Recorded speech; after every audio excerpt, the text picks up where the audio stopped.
I'm Mara Webster with In Creative Company, and today I'm so thrilled to be talking to Jane Levy all about her movie A Little Prayer. And in talking about how you came into this role, Angus McLaughlin, who's the writer and director, talks about how very frequently, if an actor has a body of work, he tends to not audition them. He prefers to just give people a script and then, if they respond to it, have a conversation. And I was interested in just what that process was like for you and how it was really helpful to sit down and talk about Tammy as a character so early on with him. Yeah, so we met more than 3 years ago. We shot this movie 3 summers ago, and it's coming out now, which is so exciting because it's a very, very special movie that's so dear to my heart. I'm so proud of it, and I really think it's coming out in a moment where people could use the tenderness. And I had just finished shooting Zoe's Extraordinary Christmas, and I was sent the script, and I was so moved. And they set up a meeting with Angus, and we just spoke over Zoom. And he somehow trusted enough in that meeting that I could play this part. And it's unlike a part I've ever played before. And I was very nervous. I was nervous because I felt the script was so beautiful, and I just wanted to do it justice. And I was excited and nervous to work with David Strathairn. And I had been doing Zoe's Extraordinary Playlist, which was this big production, magical realism musical. And this movie is like bare bones, no cheap thrills, just family, interfamilial relationship, drama, heartbreak, yearning. We shot it very quickly on a very low budget and very quietly. This isn't a movie that in the industry people were trying to get their clients into, or people were like, thought really, it wasn't of value to producers and agents. No one really cared that we were making this movie. And we all just really loved Angus's script and Angus's vision, and we made it, and then it got into Sundance, and the response has been so beautiful. I get so touched when I make art and people it changes people. It affects people. And this is one of those movies. Zoe's was one of those as well, but this in a different way. I've been told that people just their hearts open while watching this movie. And it's been a real long journey for it to get released. And now that it is, I'm so excited. Yeah, I first saw it at Sundance and then got to watch it again, and it's so beautiful the way it kind of like calmly unfurls this story. There's not a big explosive change that happens, but it kind of gently unfolds. And I was interested in how that shaped the way that you were stepping into playing Tammy with that idea of, she doesn't need to go through a drastic change, but all these little vignette moments are going to affect her and cause a lot of nuance and layering. Yeah, I mean, what is so interesting about Angus as a writer is I think he makes um choices that are not common, where he doesn't show the big change scenes. He shows the scenes in between, like, spoiler alert, but my character gets an abortion in the film, and you don't see her have that conversation with her husband, the decision to have the abortion, or telling him after the abortion. You only see the aftermath of the abortion through her father and mother-in-law. And so, I think playwrights do that. I think a lot about the structure of theater is what isn't said and subtext. And Angus is a master of that. And so as an audience, the reveal is slow, but I think it's still profound. And it's gentler, and I think it's more true to life. It is, and even just some of the details that it gives about your character throughout, again, it's these little inferences of things where she talks about where she used to live before she got married and felt like she was really kind of like plucked up and picked and that was a good thing. And even details about her marriage and her husband, we get these little inflections. And so what was your experience in reading the script and just finding all those little details, but thinking about the larger impact on who she was going to be? Well, something that was really interesting about how my part was structured is that in all of her private moments, her inner life is revealed, but in her relationships, she is this very nurturing, patient, kind, sweet person.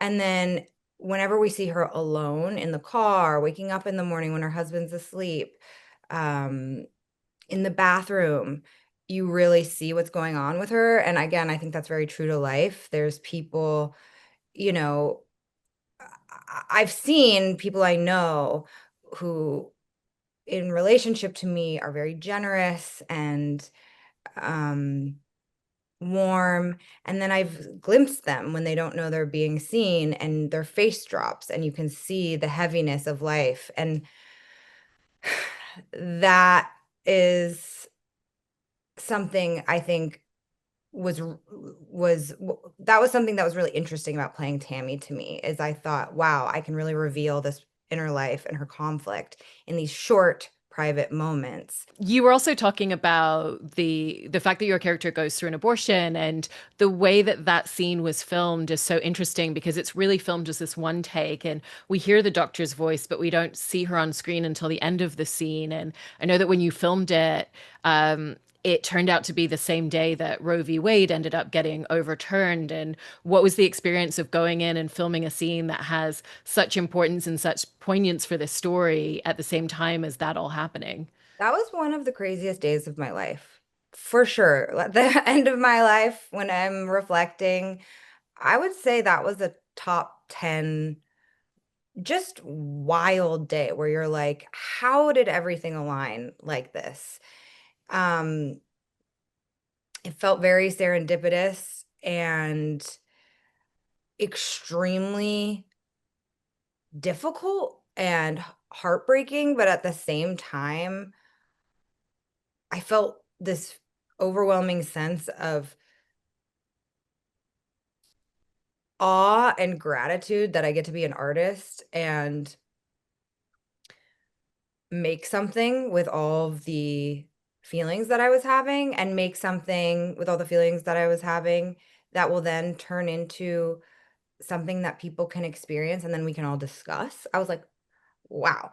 Wow. It felt like it felt like alchemy. It felt like magic. It was like I felt so lucky because if I was home and not shooting a movie, I would just feel the like horror and the depression around that decision. But instead, I got to feel that and then make something with it. And then now it exists forever and I get to talk to it. I get to talk to people about it. And I also think that the way that we made that we that scene came together, I actually do think that it has the power to not change minds, but open minds about um, a woman's body and her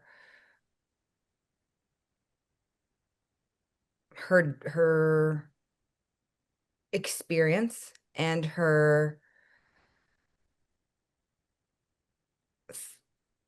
experience with her body and how it's complicated and not to politicize it, but not anyone else's business. Um, or like I just hope that it helped some people be in the shoes of someone going through that in a way that was not preachy or political or really had any sort of agenda other than here. I'm going to put you in this position and we're going to feel it together.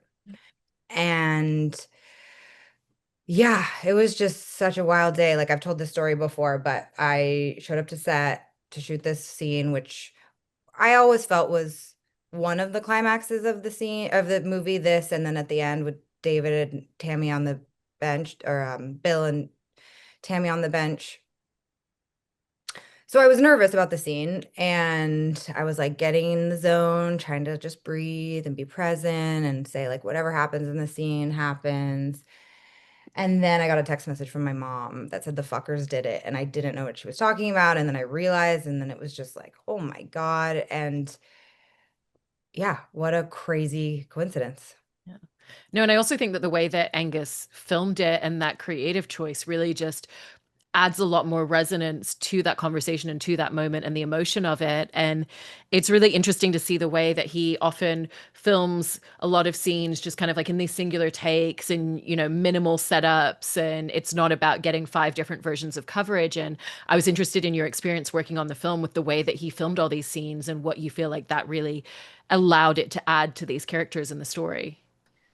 I really love movies where you can watch characters almost like a fly on the wall.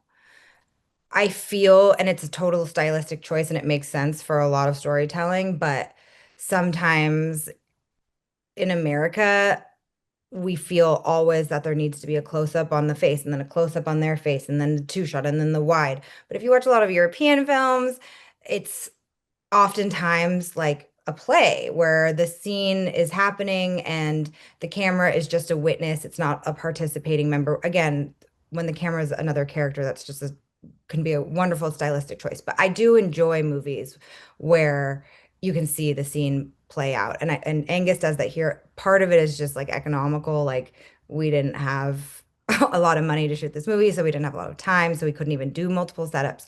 But I think it lends itself to that feeling of just being in the room and being in someone else's house. And then his choice to shoot the abortion scene or the scene in the clinic as one shot on Tammy's face was a great choice. I don't, I didn't know that that was going to be it. They set up the shot before I got to set, and he said, "This is the plan." And I said, "Great." And we shot it. And it's I think, a very powerful scene, the way he structured it. It is, and with what you were just talking about the way that the camera choices make it feel so lived in as well. There's all these little details in Tammy, like, we often see her just kind of moving around in the background of these scenes, and the way that acts of service is part of the way that Yeah. she shows that she cares about people. She's there just kind of like quietly taking care of everybody. And Yeah. was that something that you really gleaned from the script early on, or did that come from conversations with Angus? Yeah, both. I mean, everything was in the script. But yes, I that was a big part of the texture of this family is watching how, there's this scene where Vanita is knocking on the window and talking to Patty, who's has her metal detector, and she's like, "What do you think? What does she think we are, her servants?" But meanwhile, Vanita's not even doing anything. Tammy's just in the background, like chopping, chopping, chopping. And it's like I'm even covered by Celia Weston. But those moments were made to show that this person is their caretaker. And when Patty, played by Anna Camp, shows up, she's such an opposing force and energy to what Tammy is. And so, what was that experience in working with Anna Camp and just getting to play very different tonal energies within the same piece, and how that kind of brings a lot more to the surface in the story at that moment? I love Anna. She's from the South. We shot in North Carolina. She's from South Carolina. So she brings a lot of authenticity to that part. And she's such a great actress. She's so funny. I hadn't seen this movie for a couple years and I rewatched it a couple weeks ago and I was struck by how great she is in this movie. And what I love about this movie too is that there's so much to discuss afterward. People will ask me, like, well, did Tammy, and I'm like, I don't know, Tammy's not a real person. But I'm just kidding. I really appreciate how invested the audience becomes because I think that these people seem very real. And I was just reading a review in the New Yorker right before I got off on the Zoom with you. Angus sent it to me, and they said, the way that Tammy is similar to Patty, even though they seem so different, is their choice in men. And I was like, whoa, I haven't even thought about that yet. And maybe I'll just leave it there. And you were mentioning where you filmed it, and I know that you spent some time in Winston-Salem before filming started. And it sounds like part of it was immersing in the space, and obviously there's the dialect for your character as well. And but you've also spoken about going to some Al-Anon meetings there as well, and that being something that was really helpful. How did all of that time as an amalgamation really just help in building a lot of texture of who Tammy was? I felt it was really important. So I asked production if I could go earlier than when they were sending me, which was, I don't know, maybe 5 days before we started shooting. I don't remember exactly how much longer I went, maybe 10 days. And so I spent 5 days there without the other cast members there, without rehearsals or fittings or any of the normal pre-production stuff. And I talked to some wives of military men, military wives, army wives. I went to some Al-Anon meetings. I just wanted to understand, the weather, the way that people talk to each other on the street, the the way the speed that life moves in Winston-Salem. And I felt it was really helpful. I'm from Marin County. I've lived in LA for 15 years. It's a very different way of life. Right now I'm in West Virginia shooting a movie, and it's just couldn't be more different than what couldn't be more different than the life I live in LA. And so I think it's important to understand the people you're going to play because they're different than you. Yeah. And Tammy's really someone who is very stoic on the outside, and she doesn't need to be the first person to speak in a room full of people, but she talks about how people have this perspective that she's very meek as a person, but that there's this whole inner world to her. And, we kind of really see that throughout the film. Um, Kind of how did that conversation where she describes the way that she knows that people see her, but it's different to who she is, really help you in figuring her out at the beginning from the scripts? It's interesting. When I watch this movie, I think, wow, Tammy is really amazing. Tammy is so brave. She's not passive aggressive. She's not resentful. She's very strong, and she's very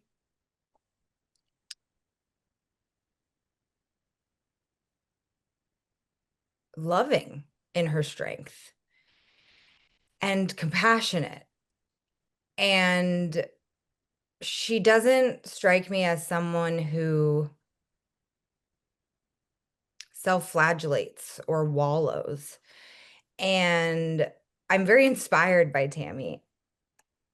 When she says at the end, everybody thinks I'm so meek and mild like a mouse, but I'm not. I've done bad things.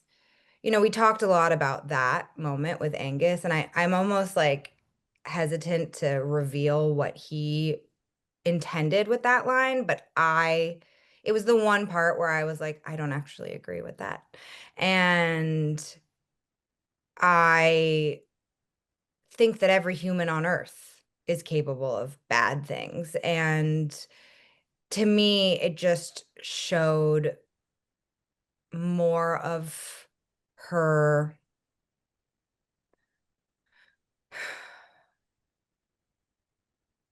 complexity. And I don't think it's like some big surprising reveal. I think it also shows her intelligence and her self-awareness and her it's like an offering also to Bill. She's saying, I'm much more than these things that you might feel like you need to protect me from, I'm I'm gonna be okay. It's a part of her saying I'm gonna be okay. And yeah, what a great role that I got to play. I love her. No, she's an incredible character, and I think one of the things that the film explores so beautifully as well is the idea of it's less about is she okay leaving her husband for the things that we learn about him, but more is she able to walk away from her in-laws, in particular the friendship with her father-in-law, which is so beautifully played out on screen. And it almost kind of presents this idea of how do you deal with the idea of loss when someone's still standing in front of you, because it's like she's going through some of this grieving process in trying to get that momentum to be able to. And I was interested in just getting to explore that side of the story. Yeah, I mean, that's something I thought about a lot at the beginning was it's hard to say goodbye. That could be the most condensed way to describe the theme of this movie. And it's so universal. We all know we've all had to say goodbye to something or someone at some point in our life. And it makes me feel emotional right now. And we watch these two people wrestle with that. And your relationship on screen that you and David Strathairn built together for your characters is so kind of like lovely and heartwarming, and you can feel the history and what they really mean to each other. And I've heard you discuss how, you felt like you and David kind of worked in a similar way, where you didn't necessarily need to come together to talk about their history and talk about their details, but it was, we've each done enough work on our characters that it's just going to kind of naturally come together. And with the fact that the scene that at the end of the movie with the two of them on the bench is such an important conversation, but you filmed it early on. How did the way that you worked in the same way just really help you to kind of capture that history so early on in the shoot? Well, I will say the script comes first. Angus wrote it so beautifully that we were able to just show up as actors and do our jobs. It wasn't like, there's kind of some holes in here. Like, should we just, it was like, it was right there in the script, everything that we needed. And we didn't have time to do rehearsals. And I forget where David was a week before production, but he was in Europe doing a play. And yeah, I think David and I had met once or twice before we did that scene. We shot it the fourth day of shooting, and it was really hot, and we shot it in a very unorthodox way. Like usually you do a wide, two shot, then you do one person's coverage, then the other. We would go back and forth. He'd be like, okay, now Jane. Okay, now go to David. Okay, to back to Jane. And it was like a dance because I think Angus was trying to make sure he got our performances, and it felt very emotional very quickly. And him and the DP were working to get those moments so that, by take whatever it wasn't like overdone or something. Um, but yeah, I really personally, I'm not the kind of actor that asks a lot of my scene partners in terms of rehearsal or backstory or improv, or I like to just show up and do my job and do what the director wants. If an actor wants to do that, I'll do it. But David and I seem to feel the same way, which was that we just have to know our characters, be as present as possible, listen to one another, and like use this beautiful script. And because kind of going back to what we were talking about before, where, Tammy's a little bit more of an inward character and doesn't always feel the need to jump into a conversation, but she's still participating in everything around her. But when she's with Bill, that's when she does kind of come alive in terms of conversation. And, Yeah. she's more verbose in those moments. And when you read the script and kind of saw the difference between the spaces in between and then the lines with him, how did that really frame the idea of what this friendship was going to be? Well, I really understand the human need to have a dad or to have a father-like figure. I spent many years on Zoe's Extraordinary Playlist, um, working with that theme. The yearning for parental love has been a theme in my work, suburgatory. There's been a lot where and I just, again, I feel that's a very universal human need. And so it's not hard for me to understand the joy and comfort of having a good dad. And we learned that Tammy didn't have that. She says, where I came from. And what's so tragic about this movie is that she's the daughter that he deserves in some ways. And instead, he has these other kids, which then you can argue is also has to be from his parenting. And anyways, David himself is a very easy person to want to be your dad. I love that. Well, it's such a beautiful film, and it is really one that, watching it again is also such a great experience. And, I remember it made me remember how I felt at the end of the movie the first time. So, I'm so thrilled for you that the movie's finally out in the world. So congratulations. Thank you so much, Thank Jane. you so much.